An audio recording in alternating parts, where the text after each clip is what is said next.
Start to finish, this is exactly how I make espresso. First off, I store my beans in this airtight container. That helps keep them fresh as I drink them over the course of a week.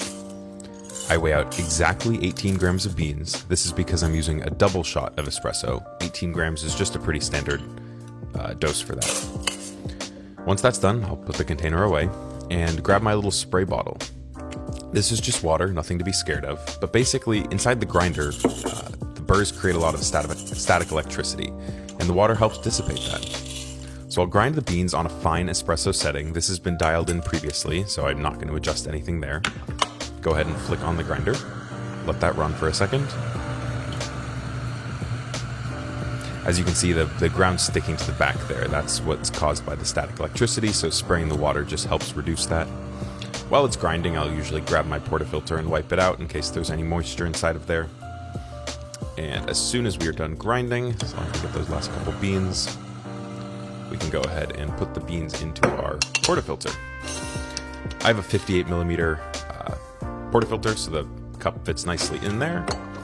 From there, I will use my dosing ring. This just helps keep the grounds inside of the portafilter while I use my WDT. The WDT just helps break up any clumps that might be there, as well as distribute the grounds evenly within the portafilter.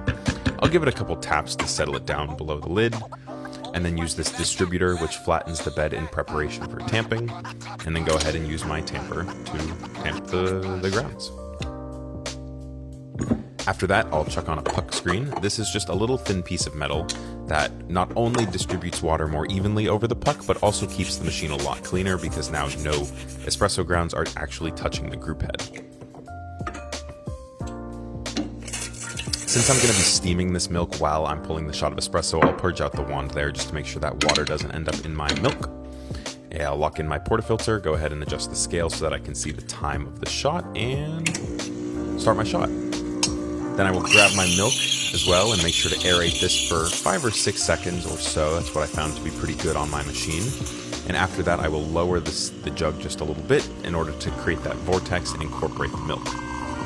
As you can see, we have a nice shot of espresso. It doesn't look like there's any channeling there. You can see the color looks really great.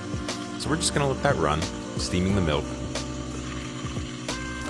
The milk will be done as soon as the pitcher is just too hot to touch. That's sort of a good indication that we are done steaming our milk. So as soon as I feel that, I will shut off the machine at 36 grams, and very shortly after we'll shut off the milk. The 36 grams is just a rule of thumb. I like to do a 2-to-1 ratio, meaning since I used 18 grams of beans, I have 36 grams of espresso, 2-to-1. As soon as the milk's done, we have to make sure to clean our wand. You don't want any of that gross milk stuck on there. Purge it out, get anything that might be in that little steam hole out. Next, we'll swirl our espresso to make sure it doesn't settle. Grab a second milk pitcher. This is pretty optional, but sometimes you'll be left with a few bubbles after you steam your milk, and so pouring it from one pitcher to the other actually gets rid of those bubbles and creates a much more consistent texture. It just helps with pouring latte art if that's something you want to get better at.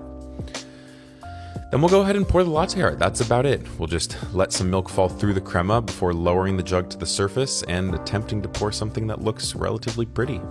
And that's about it. If this helped, please let me know in the comments and follow for more stuff like this. Thanks.